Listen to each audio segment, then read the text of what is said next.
akan sangat mungkin untuk kemudian kita makan traktor.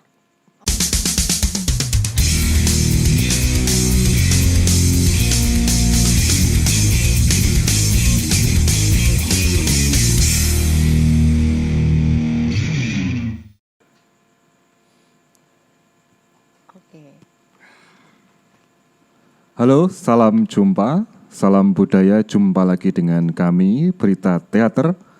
Kali ini kami berada di Kasuli. Kasuli, betul. Kafe Susu Susu Tuli. Tuli. Gimana tuh Mas? Jalan Langen Narjan Lor. Lor. Dekatnya alun-alun Kidul ya. Nomornya tadi nomor berapa? Nomor Ingat, Mas? 16A. Betul, Nah, betul 16A. mungkin Pak Miarso bertanya, loh, aku ada mbak-mbak, ada om-om di sini. Nah.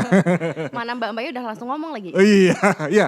Kali ini saya tidak sendiri seperti biasanya. Kali ini saya akan dibantu ngobrol dengan Mbak Zita. Mbak Zita. Halo Mbak Zita. Halo Mas Dino, Nah. salam kenal. Salam kenal Mbak Zita. Oke, Mbak Zita, kali ini kita punya bintang tamu yang istimewa. Wah. Sangat istimewa. Ini Sangat saya istimewa. waktu dikasih tahu kalau pengen ngobrol sama Pak Broto agak deg-degan nih. Oh, Pak Broto. Karena Pak Broto itu track recordnya udah banyak banget lah Mas Dino. Oh, oke. Kalau tadi saya sempat ngobrol tuh Pak Broto itu selain pengelola dari Bawayang, Mhm, Pak Broto juga anggota teater Gandrik, mhm. guru teater Art for Children, dan beliau juga selain aktif di teater juga ternyata pemain pantomim Mas. Oh, oke, pemain pantomim. Waduh. Boleh plot. Oke. Loh, kalau pantomim kalau tepuk juga bunyi tuh, Mas? Dia bunyi. Oh, bunyi. Sugeng rawuh Mas Broto. Kita kira penak ya. Boleh dilepas. Lah, ketok ganteng ya, Mas. Sehat, Mas? Sehat Mas, masak noto beringas Mas. Oke, boleh. Alisnya Mas kalau Oke, Mas Broto ini baru buka warung ya, Mas ya? Di itu timurnya Exit Square tuh, warung Broto. Waduh, Hmm. matur nuwun lho Mas. Susah. Wah. Iya. Iya. Boleh. Sibuk apa, Mas, sekarang, Mas? Ya gini-gini aja. Kebetulan juga masih bersama dengan teman-teman yang ada di Kasuli. Hmm. Masih bertemu dengan teman-teman pantomim. Beberapa kegiatan kedinasan. Kedinasan ya, modelnya kayak begini. Oh, gitu. Oh ini Mas. Iya, ya begini. Gitu. Mas, kalau boleh tahu sedikit nyinggung soal Kasuli. Kasuli ini sebenarnya tempat apa sih, Mas? Bagus. Bener-bener tempatnya bagus. Ya, terlalu Terima kasih, cepat Mas. ya, jawabnya. Terlalu cepat ya. Iya. Kasuli itu kafe Susu Tuli. Aha. Jadi kafe yang pemiliknya itu adalah teman-teman Tuli. Pemiliknya namanya Ahmad.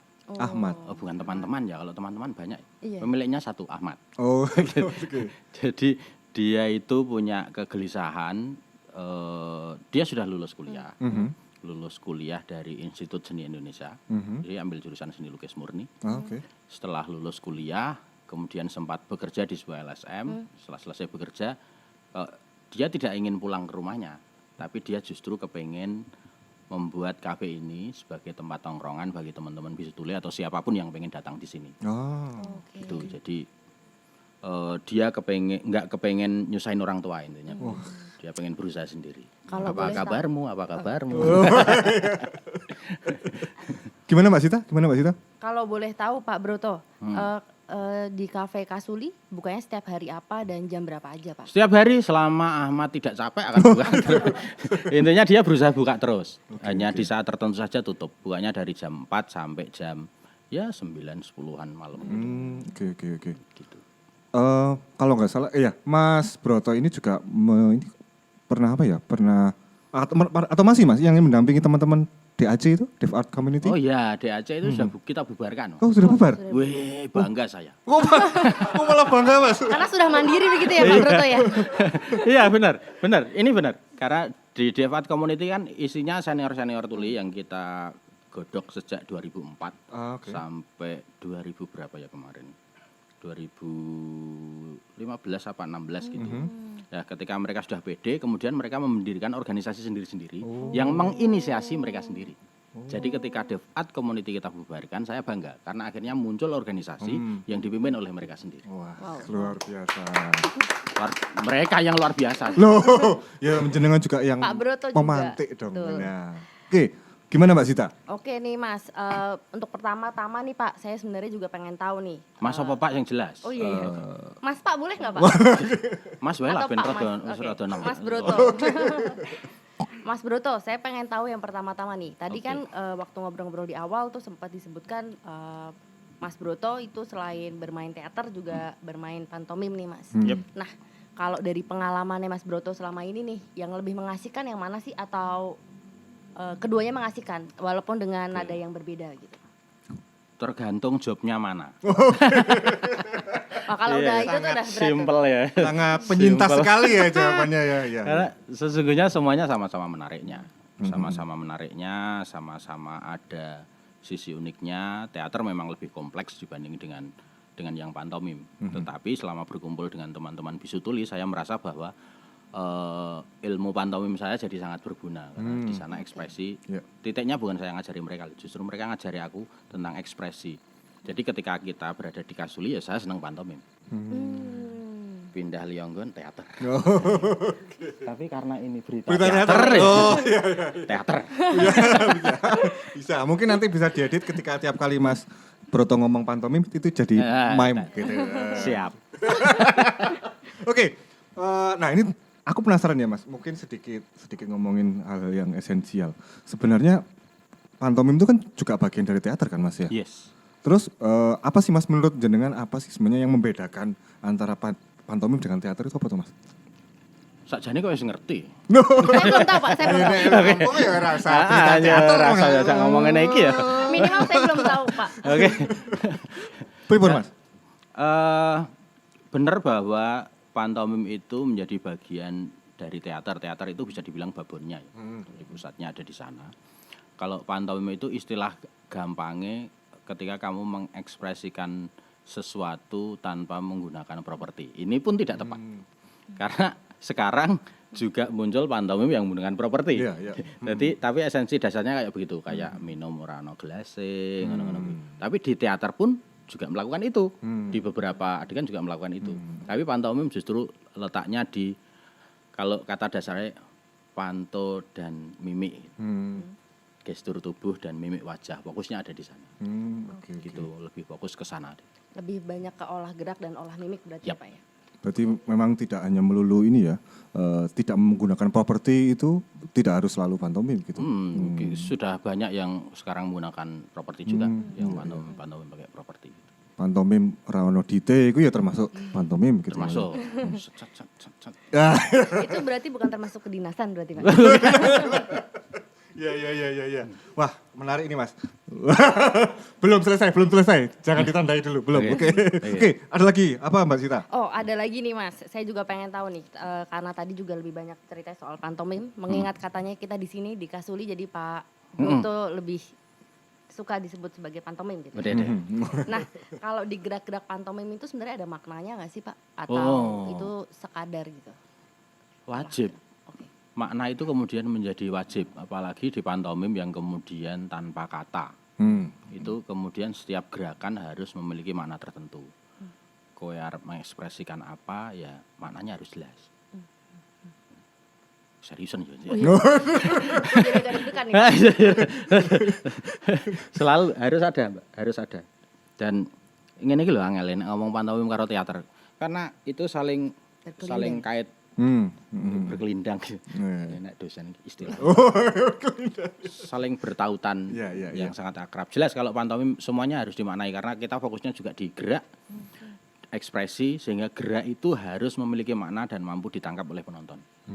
Sorry, saya pengen nanya lagi nih jadinya Pak. Kalau misalkan kita spontanitas begitu juga tetap bisa disebut pantomim. Jadi saya kayak main gerak aja gitu. Tidak difikirkan terlebih dahulu gitu. Pantomim spontanitas juga ada. Oke. Teater spontanitas juga ada. Iya, bulet meneh. Makin bulat nih. Tinggal nanti di ekspresinya. Di ekspresinya karena di pantomim sekali lagi di fungsi tubuh itu juga kemudian bagaimana kita menciptakan suasana, menciptakan sebuah benda tanpa ada bendanya gitu. Nah, ini gini Mas. Masih berhubungan dengan pantomim dan teater ya Mas. Kalau teater itu kan katanya orang konon adalah nukilan atau cuplikan dari kehidupan. Jadi kita sehari-hari berkelakuan ini ya ketika di atas panggung ya itulah peristiwanya. Nah kalau pantomim ini kan istilahnya kayak beda loh Mas. Pertama nggak ada bendanya, terus nggak pakai kata-kata. Nah itu kan istilahnya membutuhkan keterampilan khusus ya Mas. Nah kalau untuk melatih bisa pantomim itu sebenarnya kalau Mas sendiri gimana sih Mas melatih untuk bisa berpantomim gitu Mas? Oke. Kalau untuk bisa melatih itu hubungi 0821 1. Di bawah ini ya, Bisa. Nanti akan bisa latihan. Kalau jelas semuanya membutuhkan latihan ya. Karena kayak hanya sepele memegang gelas kayak begini terus diminum itu butuh latihan. Yang intinya adalah kalau di pantomim ini cara gampangnya kayak gini. Misalnya kita pegang gelas kayak gini. Minumnya kayak gini.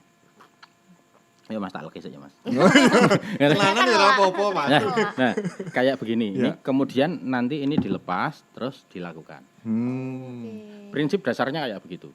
Nah, berikutnya adalah tinggal kita kan karena ini urusan dengan tangan terus ditempelkan di sini. Ini kan butuh penjarian. Iya.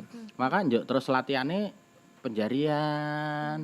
Iki kudu ketemu iki rasane piye gitu-gitu betul-betul dirasakan sehingga ketika bergerak membentuk sebuah bentuk yang artistik ya betul-betul harus dilakukan pola-pola itu. Pola olah tubuhnya, nyekel barang abot, ekspresi, rasa berat seperti apa gitu-gitu ya.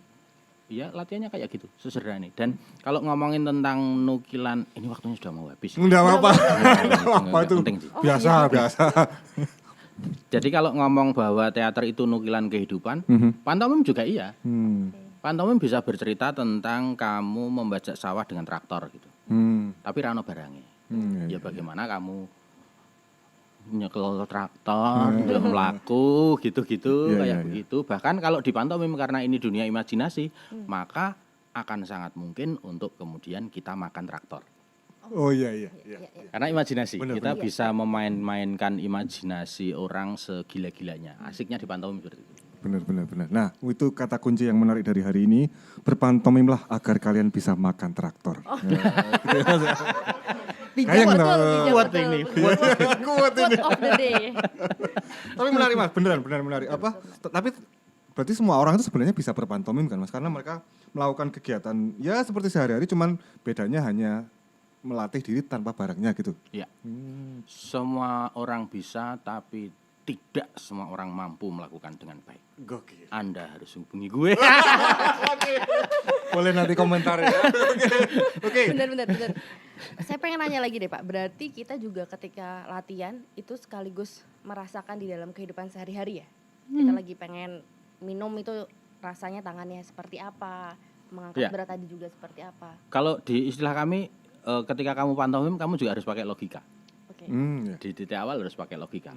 Sengen nyekel gelas kayak ngene ya nyekel gelas kayak ngene gitu. Nyekel gelas ya bisa kayak begini, tapi ngombene kangelan. Jadi, yang pertama harus mengarahkan ke hal-hal yang logis dulu, kemudian setelah itu baru dimain-mainkan.